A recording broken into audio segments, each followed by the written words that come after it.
शब्द है भगवान। भ से भूमि, ग से गगन, व से वायु, अ से वा का जो आ है, आ से अग्नि और न से नीर, पांचों मिलके भगवान शब्द होता है। हमारे पूर्वजों ने ये जो भगवान शब्द बनाया, इसके पीछे इन पंच तत्वों में से हम आते हैं।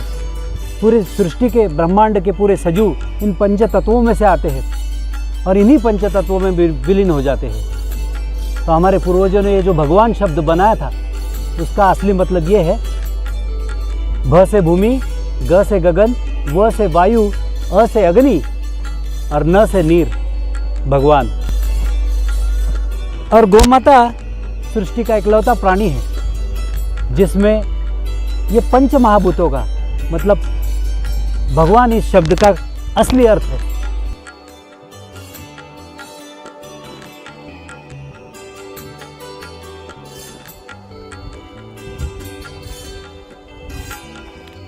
अभी हमारा यहाँ पे एक गौ निवास है, वहाँ पे हम चलेंगे और वहाँ पे पूरी अभी बात रखेंगे।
अब ये गौ निवास में हम पहुंच चुके हैं।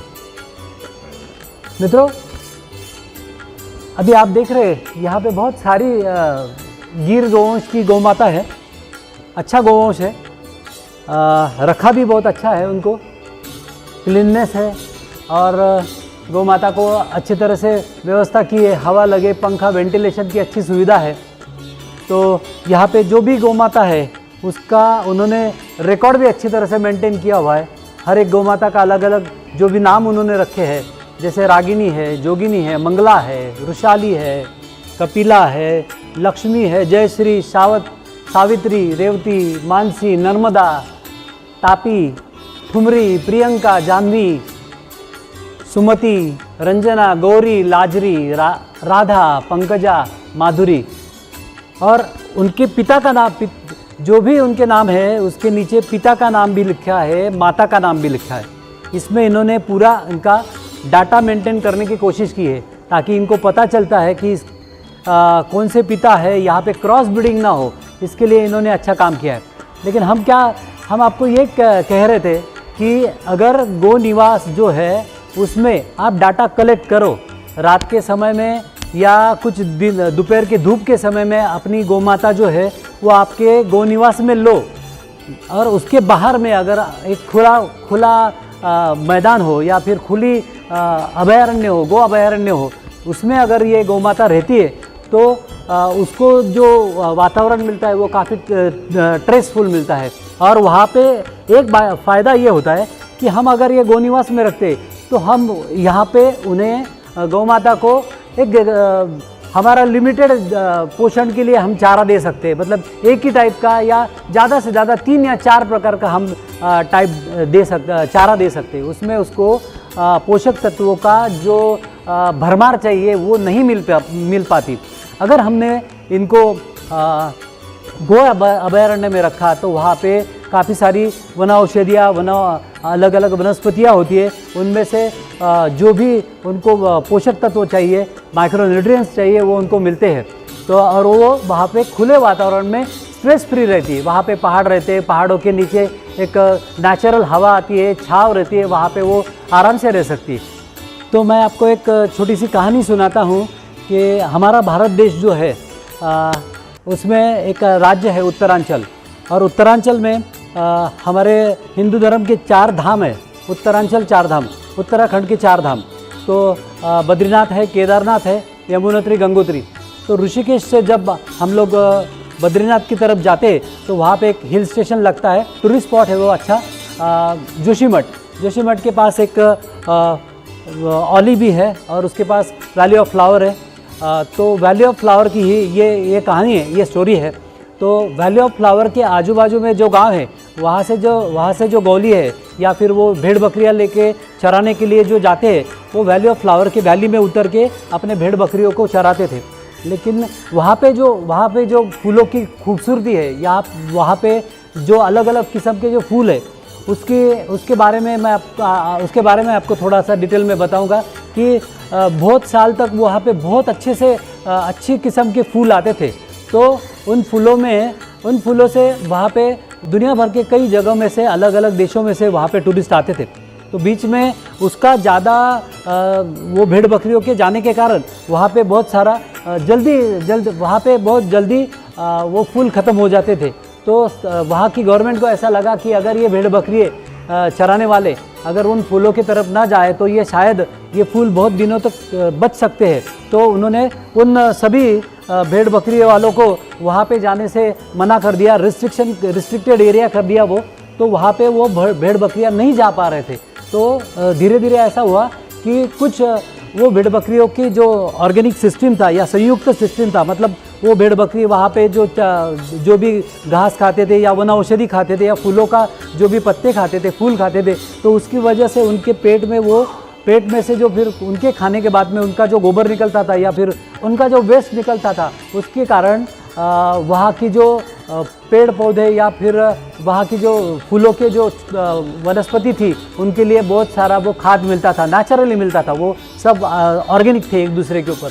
लेकिन सरकार ने जब वहाँ पे जो भी वहाँ पे जाने वाले भेड़ बकरी चराने वालों को वहाँ पे जाने से मना कर दिया, धीरे धीरे ऐसा होने लगा कि वहाँ पे वो फूल जो प्राकृतिक तरह से उगते थे उनकी संख्या कम होने लगी। फिर सरकार ने वहाँ पे सर्वे किया कि ऐसा क्यों हो रहा है। फिर उनके सर्वे में उन्हें पता चला कि वो जो सिस्टम था, वो जो ऑर्गेनिक सिस्टम था, जो भेड़ बकरियाँ वो पौधों को खाती थी, उसके बाद में जो वहाँ पे खाद बनता था वो पेड़ पौधों को वही खाद काम में आता था और उसके कारण वो बहुत अच्छी तरह से फल फूलते थे।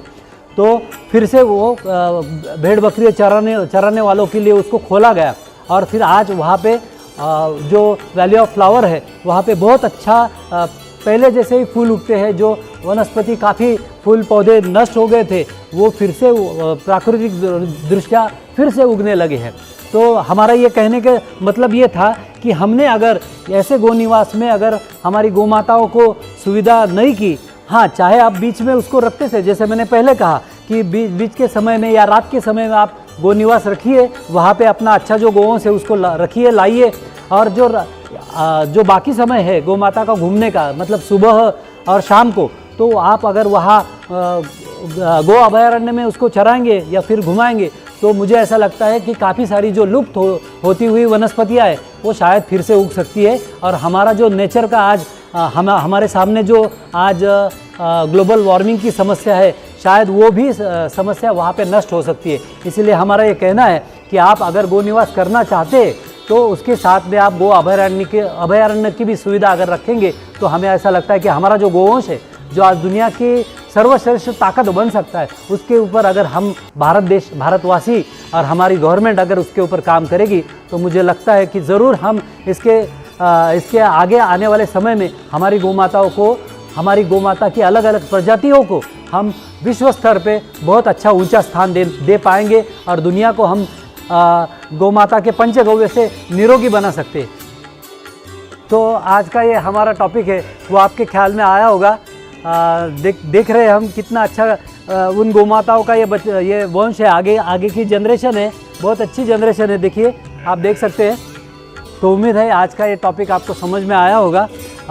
अगले एपिसोड में हम मिलते हैं। तब तक के लिए जय गौ माता, वंदे मातरम।